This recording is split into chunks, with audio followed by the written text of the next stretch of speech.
Hi, my name is Viera Levitt and I'm an artist in this exhibition, if you cannot see it. And my project is called Over Time, or Photography of Jewish Cemetery in Slovakia. And I invited Valerie Doran as a curator to have a discussion with me today and talk about the artworks in this exhibition. Thanks, Viera. Thanks, Valerie. I think one of the interesting points about this is that you use photography, but you've created an installation. And the installation very much creates a narrative, but it's kind of a dynamic narrative. So sometimes you're closer to the work, sometimes you're further away from it. Sometimes you feel like you're barred from getting entry. Sometimes you feel like you're drawn into it. You've also added some objects. And I think that all of that really reflects, to me, something of the experience that you had in your encounter with this space. So I was wondering if you could talk a little bit about, first of all, how you first knew about it and why you decided to go there and why you decided to go inside the graveyard and kind of get to understand its history and its presence.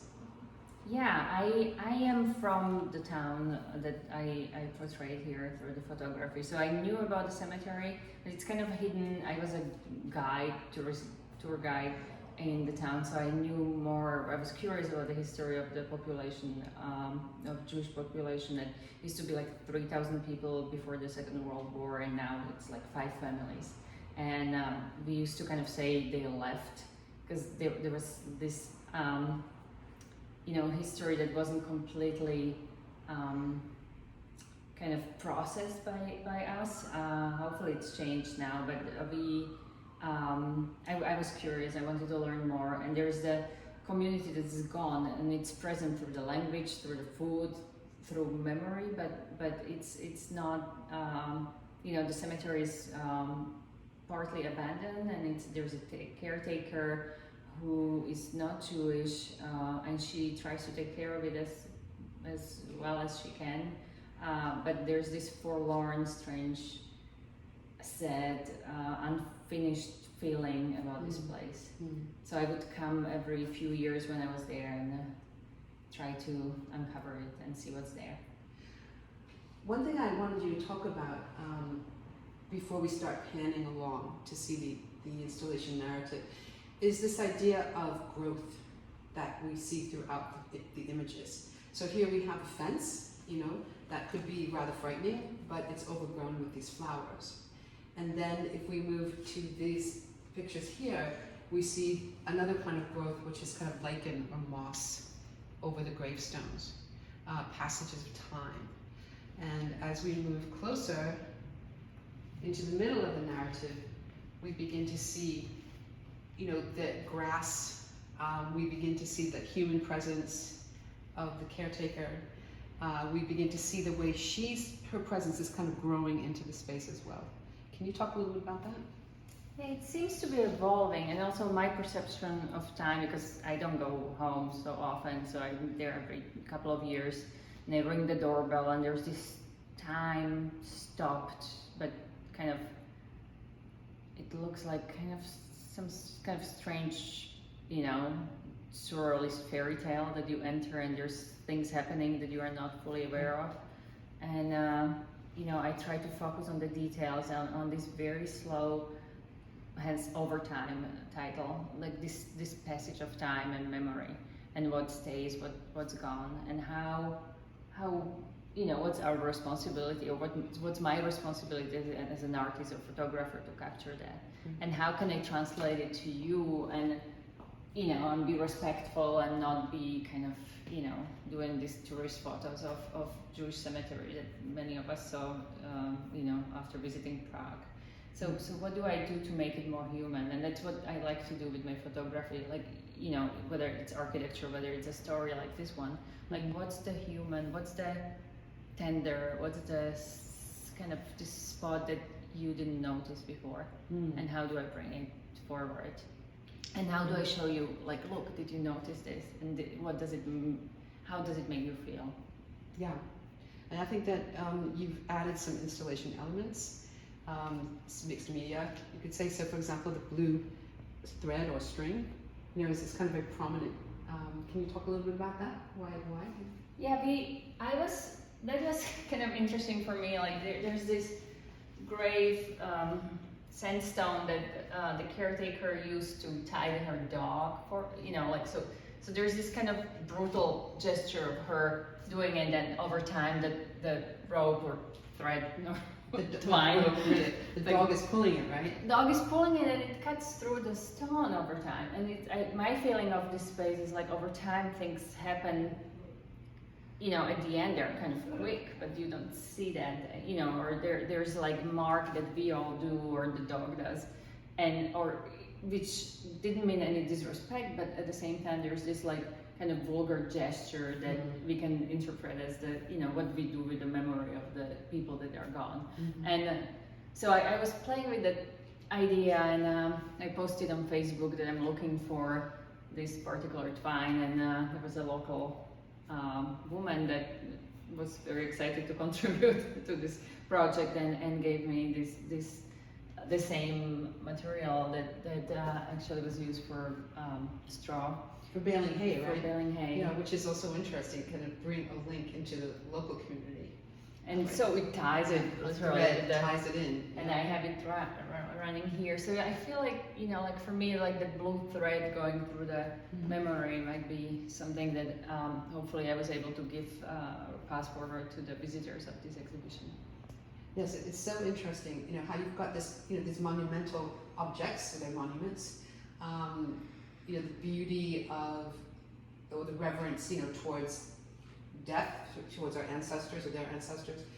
At the same time, you've got this inevitable, A, the growth of the natural world, but B, also you can almost see intrusion of the modern world, so, or of the living world in human terms. So, for example, we see the caretaker here, who's clearly very elderly herself, but she's got all her objects, that, or you even think of it as junk, and she's covered the gravestones here with some kind of tarp.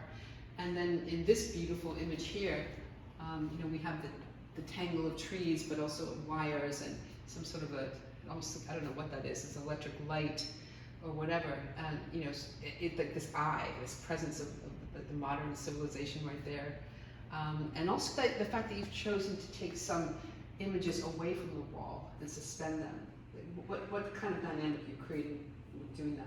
Well, in regular life, I'm a curator. I work at UMass Dartmouth as a gallery director, so I work with artists and I've learned so much from them. And I remember first artist that I really work on site-specific piece, Bill Seaman. He was a RISD professor. I met during my RISD residency or fellowship. He kept like going in Slovakia to this like the ugliest spots he could find, like the Prepadam falling apart. I'm like, no, like go around, like this is renovated, like you want to do this one, and he's like, no, it's not interesting.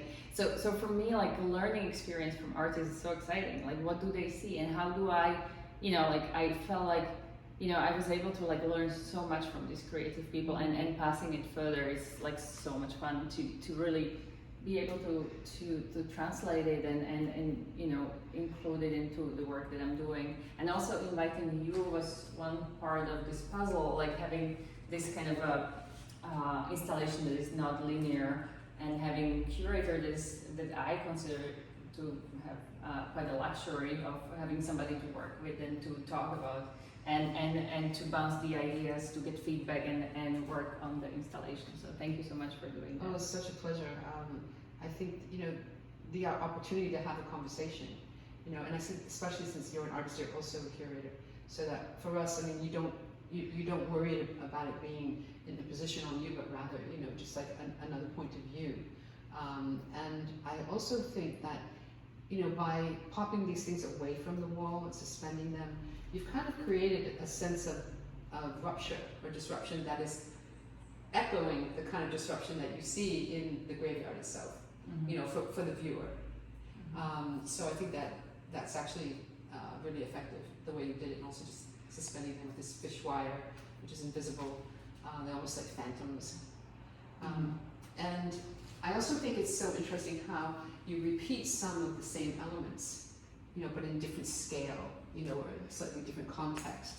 And the way that they reappear becomes almost like a contrapuntal. There's a little bit of a musical notation, I think, visually to this, which is really interesting because there is something quite, I don't know, almost musical about what you're seeing. inside this graveyard, how things shift, between the present and the past, between growth and death. So that's quite interesting as well. I'm just wondering, just to kind of wrap up, if you might talk a little bit about this image in particular. It's the final, this installation, the final image. Can you just mention a little bit about that? So, Jews would put little rocks on the top of their graves, but there's this thing that this whatever. You don't even know what it is exactly. I don't know the English Kind of a word. machine? Yeah. Something. So just sitting there, and there's this like kind of bizarre reference to the real, To the ritual. to the ritual, but it's not quite right. And as many things in this place, like there's not, something is a little off, and that's what happened in the history. And also, like for me, like the scale, I have this image in here, like it's almost like the memory, how you remember like some things are bigger than they should be, some things are smaller, like how you look at things, how you remember them, like everything gets kind of distorted. And I was trying to just capture that, have the fragmentation being part of how you remember or how I remember it, and how you focus and how you look back. And that's how you, I like to, when I see any exhibition, I always do a quick turn around and, walk around, and then I see the details. And I think this like detail and the bigger picture is kind of fun to see together. Absolutely, yeah. I think fragments of memory is really appropriate way to describe this as well. Almost like a dream, like what do you remember, or like when you go back where you were in this point of time. And I also did this project because I had these images, but I never had time to actually print them. So for me, like this pandemic response to not being able to travel, and just travel in the archive and travel in my memory to go back. Fantastic. Thank you. Thank you so much.